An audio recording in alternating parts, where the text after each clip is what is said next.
So just closing your eyes, just going within, accessing your heart, just helping love to fill you up. And I invite you to let go of all your worries, all your burdens, all your stresses. Just give them all over to God. And can you just let the world be okay without you for this short period of time we're together? Letting go, maybe you've got politics going on, maybe there's money issues, maybe there's job issues, relationship. Just let it all go and be as it is without a need to fix or change any of it. And that is peace. Peace is when we say, Father, I don't need anything to be any different than what you give me in life. That's peace. And if you want to pick up your burdens and worries after the service, please, honestly, feel free to do so. It's okay.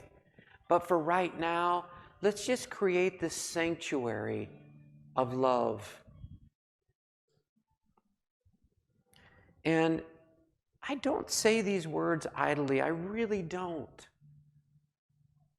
When we let go of all these stories and all these things that we think life needs to be different in that way, we really do get to experience the peace and joy of life.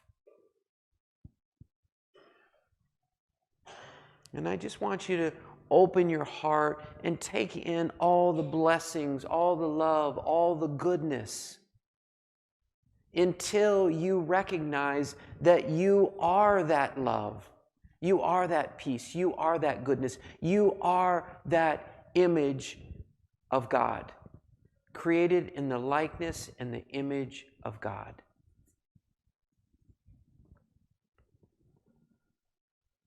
We can be so hard on ourselves.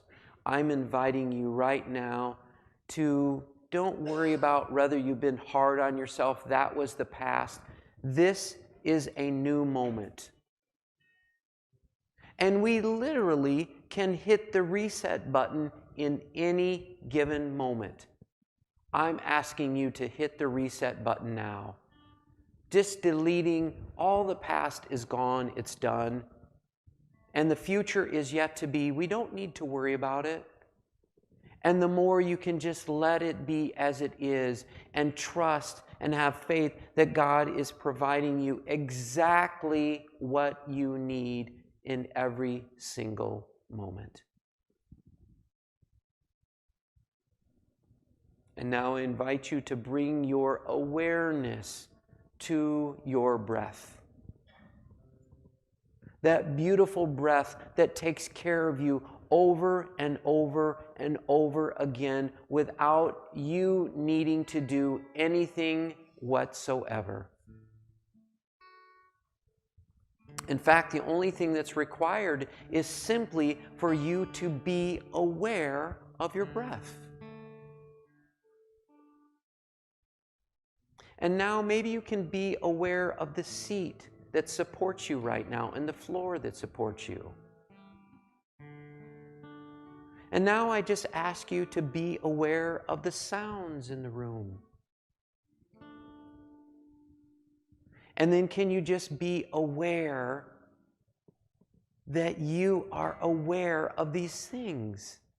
You don't need to fix or change any of them. You're just simply being aware of it. That's all. That is home.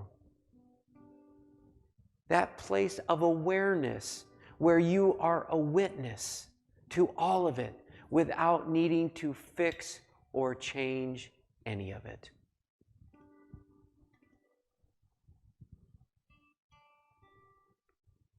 What if right now in this moment you could simply be that which you have been seeking all of your life? That joy, that peace, that love, God. And if God is truly omnipotent, omniscient, is everywhere and everything, how could you not be that? Are you the only one that's not part of God? If God's everything? And how far away is God? You don't even have to move one single inch to come closer to God because God is part of you. And now just bringing your awareness back to the breath once again. And just taking a nice deep breath and coming back into this room and opening your eyes when you're ready. Namaste.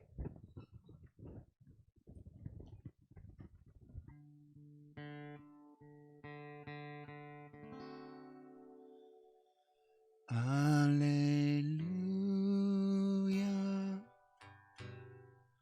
Alleluia. Alleluia.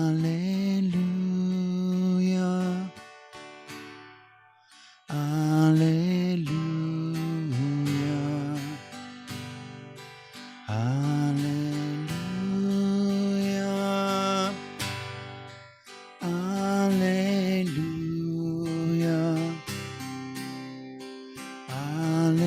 Alleluia.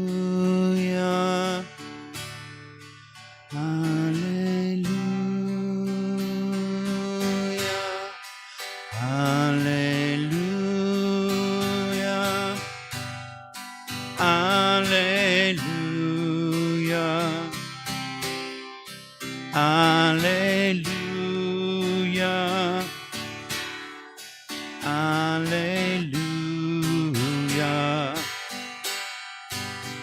Alleluia. Alleluia. Alleluia. Alleluia. Alleluia. Alleluia.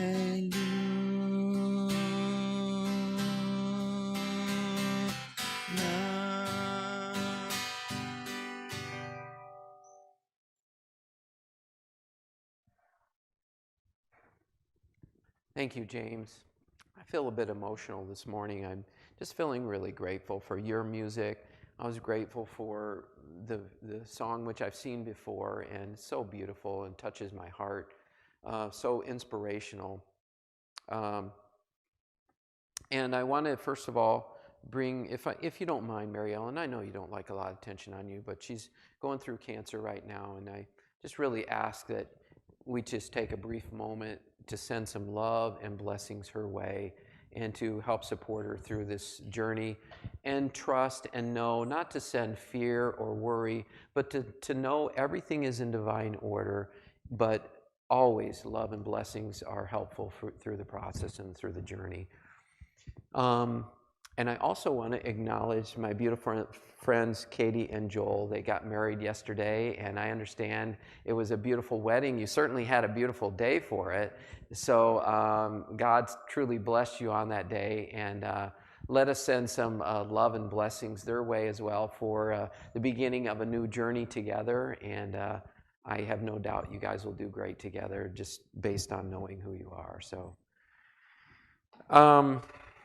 The title of the talk today might not be that different from the one before. Usually I'll check to see what I spoke on the prior time, and I just felt like I wanted to speak on this title, knowing it probably was similar, but it's a case of mistaken identity. Because to me, there is no greater thing that we can do than awaken to the truth of who we are. And maybe some of you have started that journey. Generally, you know, I've heard Eckhart Tolle, Mooji, a lot of the awakened teachers will say, it's not something that just happens all of a sudden you're awakened, but you might have a moment where you can connect and identify with that truth of who you are. And then when all the nonsense presents itself, you can say, no, no, no. You're not reeling me in on that one. I know that's not the truth. And you get to the point actually where you realize what the truth is actually it comes from the silence and the stillness of who we are. And so many people, including myself, when I'm caught in, I'm going to say my person, that idea of who I think I am, when I'm caught in that, I have a lot of ideas and opinions of what the truth is. And sometimes I'm not afraid to share those. And so, but I'm finding, honestly, I really don't even feel drawn to have conversations with people that want to share their opinion because I know there's something deeper. I'll listen, but I'm even sorting through how I be with that. I don't want to disconnect from anybody. And yet, opinions are so meaningless to me now more and more because I see that deeper truth comes from within our hearts. Are we speaking from our heads? Are we speaking from our hearts? It was a while ago when Spirit came to me very clearly and said, you can't possibly imagine how much you can impact people's lives when you awaken to the truth of who you are. And my teacher, Sadashiva, once said, there's no greater thing that you can do than to, he used the word enlightened. Back then it was more popular. Now we say awakened. But he said to become enlightened is the greatest gift you can do for the world. You hear Eckhart Tolle saying that, Muji, all the awakened teachers that are out there are saying, look, there's no greater thing that you can do. And in a time now, with everything going on in the world, and look, let's acknowledge that our world, I wouldn't say our world, I would say humanity is in peril in so many different ways. I heard a speaker talk about a couple weeks ago that was really kind of this doom and gloom talk, and I'd say he said all these different pointers scientifically, environmentally, that we've gone past where we can go. And he was saying, can you accept that and then come to a place of peace with that and then take action out of that? I understand what he's saying, and it's fine, but I also recognize that we each create our own reality. And when you awaken to the truth of who you are, you get to choose your reality, create your reality the way you want to create it. So I feel like that piece of the puzzle was missing. But he went through cancer, and he was essentially thought he was going to die.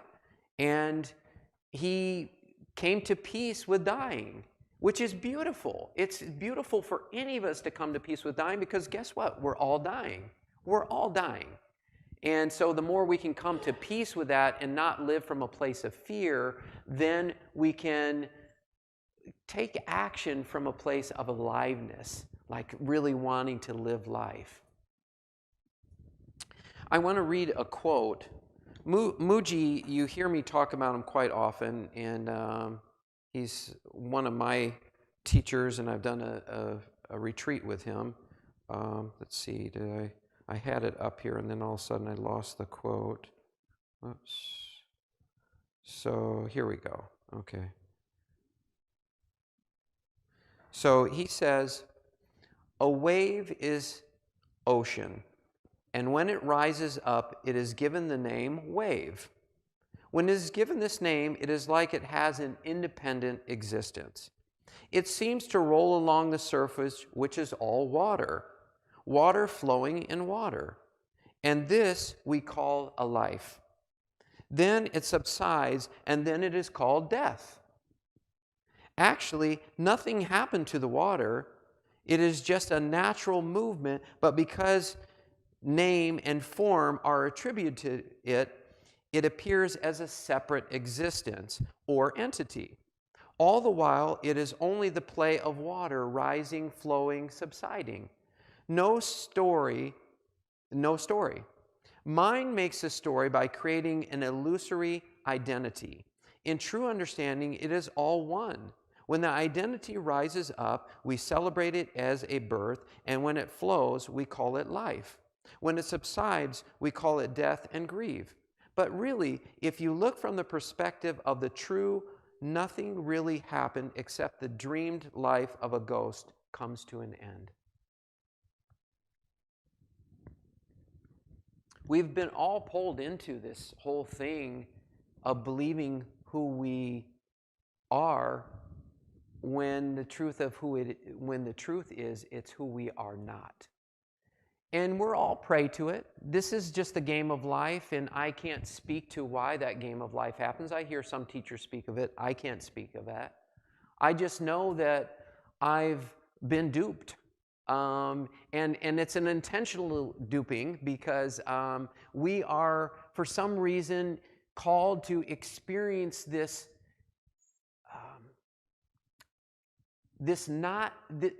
we're experiencing of who we are not so that we can have an understanding of who we are.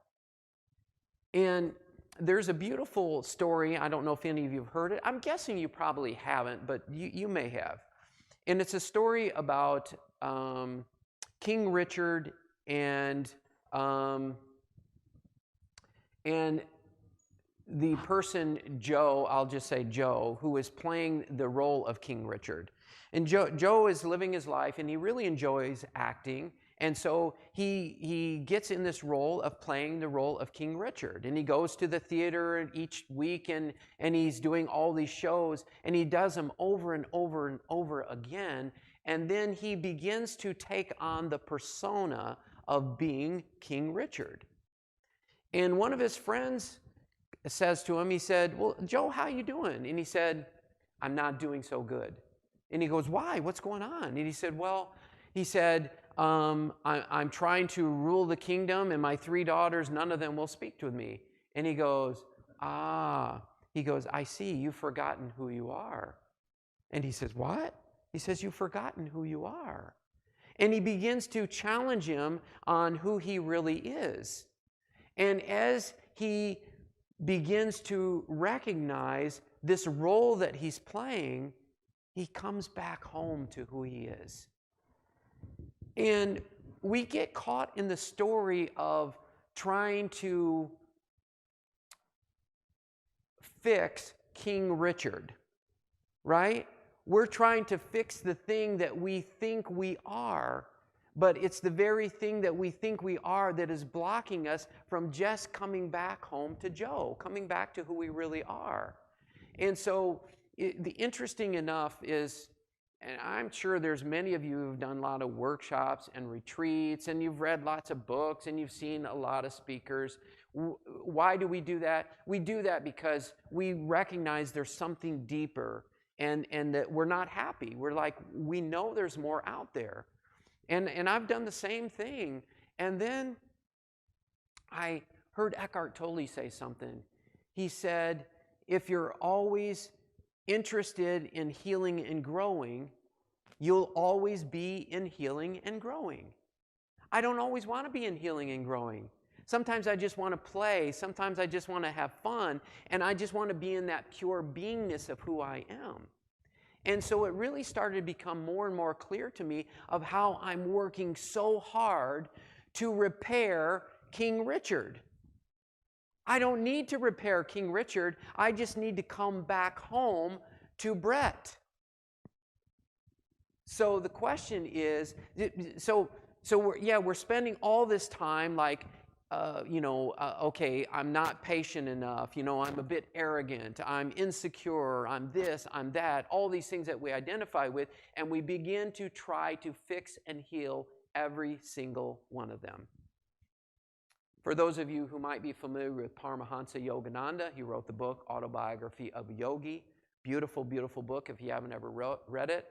He said that if people don't do something to bring them back into awareness, back into the truth of who they are, and recognize that, it can take 10,000 lifetimes in order to heal everything. So yes, you can fix issue by issue by issue, but I guarantee you when you fix 3 issues, there will be another 3 and 10 and 20 waiting for you, because we're coming from our head and not from our hearts. When we come from our heads, the head will always judge that this is bad and this is good, this is right, this is wrong. That's what the mind does, right? It's duality. And it's filled with judgment of what it thinks life should look like. And it is bold enough to say, no, God, you messed up this time because I know it's not supposed to be that way. And I know this person is supposed to be this way, and this person is supposed to be this way. And so we're so busy trying to control and fix everyone and everything, including ourselves, that there is no peace within ourselves. Be still and know that I am God. Be still and know that I am God. How can we be still? Our mind is so busy that the King Richard is so busy trying to fix everything and trying to get the world the way it thinks the world should be. And it is the very antithesis of what it means to awaken. Even seeking happiness, and I read this quote by Eckhart Tolle this morning. He said, I'm going to paraphrase it because I don't know the exact words, but he basically said, we're spending so much time looking for happiness, and he used the word antithesis. It's the very antithesis that keeps you from awakening. Why? Because you think that you're not already happiness. You think that you're not already one with God. You think that you are the wave and not the ocean. So as long as we buy into these stories that I am not this and I am that, any label you assign to it will limit you on discovering the truth of who you are. My meditations over the last 2 years since COVID, I got online. I was leading meditations 6 days a week, and I got into me this really beautiful space within myself, and I allowed the words to come through. And quite oftentimes, I would just come downstairs after the meditation, and I said to my wife, "Oh my God, that was such an amazing meditation," because it wasn't me. It wasn't the small me. It was the big me. It was the one that was aligned with God, that was present with God, and the words that were coming through moved the small self, moved the idea of who I think I was into that deeper reality and truth of the awareness of who I am. So, are you aware? Are you aware? Are you aware of my finger pointing right here? Are you aware of the chair that you're sitting on? Are you aware of the thoughts that bombard you over and over and over every single day?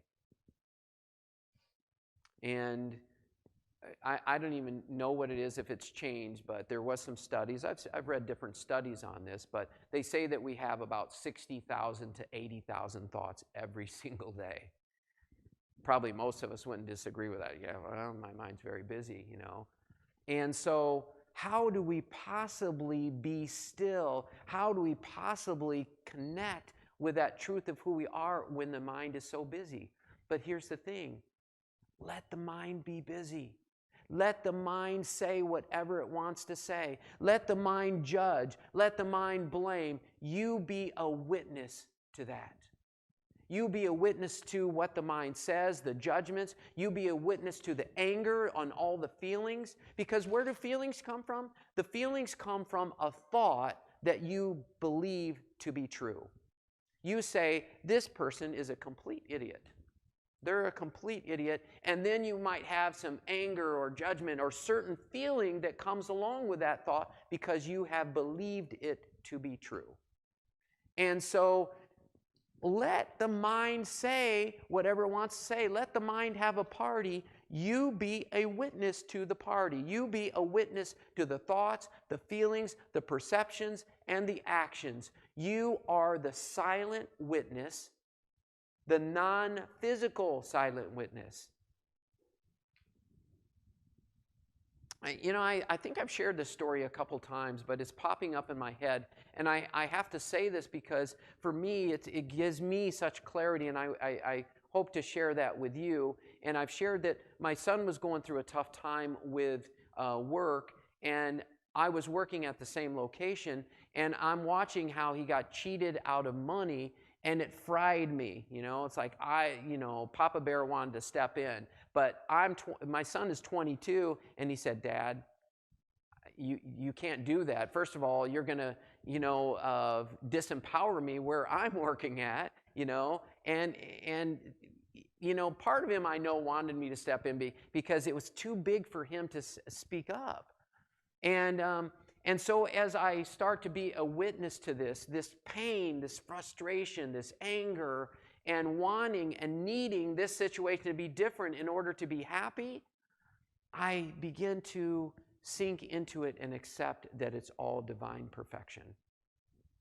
And when I did that, it just simply gave me a glimpse into a deeper truth of who I am and who maybe God is. And that is, God is watching all the craziness go on in the world, but is not pulled into it. Be in the world, but not of it, as Jesus said. So that's what God offers us, a compassionate heart, a compassionate witness to who we are. That's why God can unconditionally love every single one of us, because God knows we're not all these crazy thoughts. We're not all these crazy beliefs that we have hooked into to say this is the truth of who we are. But it's not. It's not the truth. So, got me on that one, James.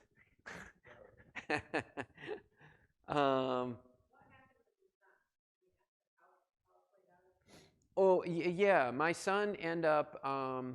son's quiet spoken, and he's very introverted, but he also has this incredibly moral compass I learned so much from him all the time.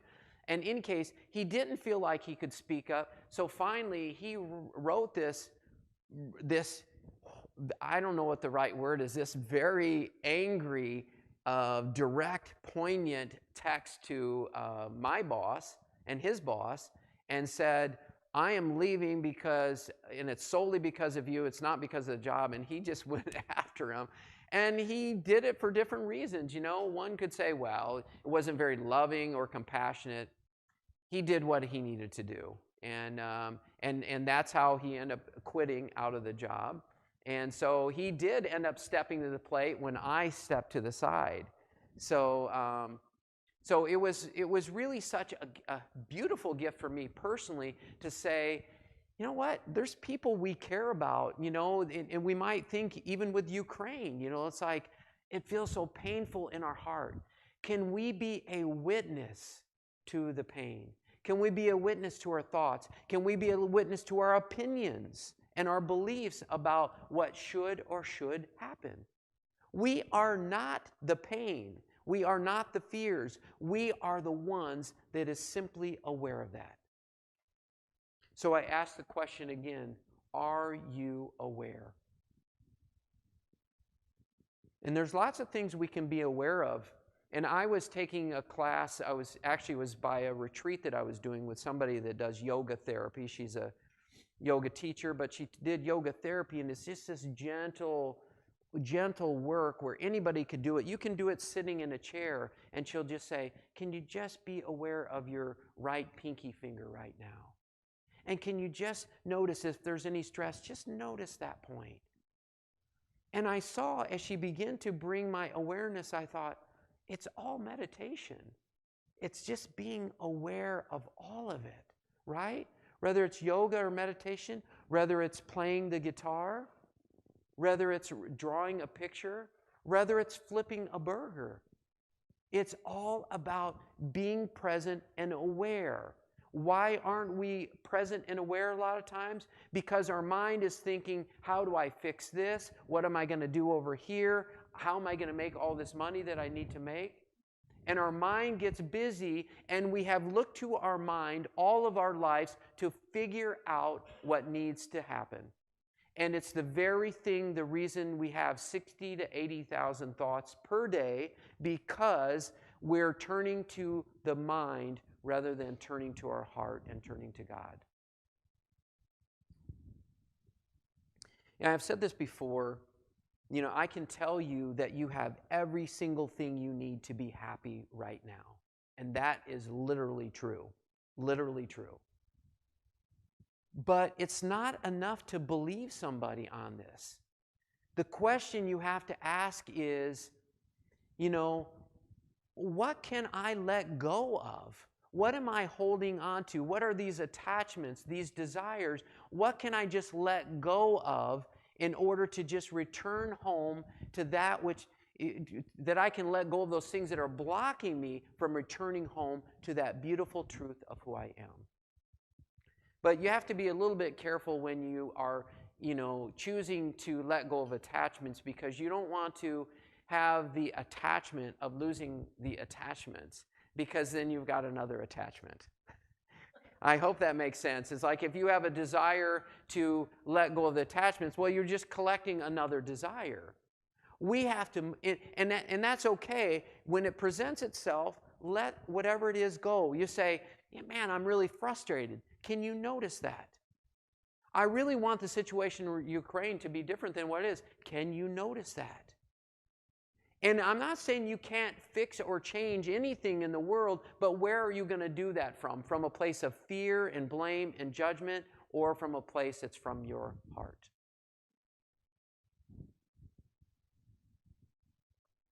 I have to acknowledge, when I come here, my attachment is that everybody awakens.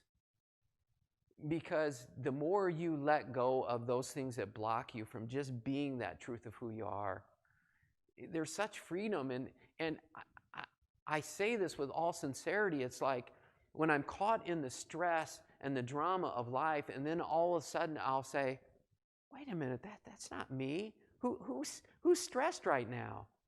What idea am I carrying that says that I need things to be different than what it is right now? And as soon as I have that awareness, I just come back to the present moment. That falls away. It's like a cloud passing by. You don't need to fix or change the cloud. You don't care about the shape of it. You don't need to analyze it and say, I wonder why that cloud is there. What can I do to move it? What can I do to fix that cloud? You just allow the cloud to pass by. And if you can allow the thoughts, the feelings, the perceptions, the actions, just allow all of it and be a witness to it all, you can live in that truth of who you are and return home to Joe and realize that you never were King Richard at all. Thank you so much. Thank you.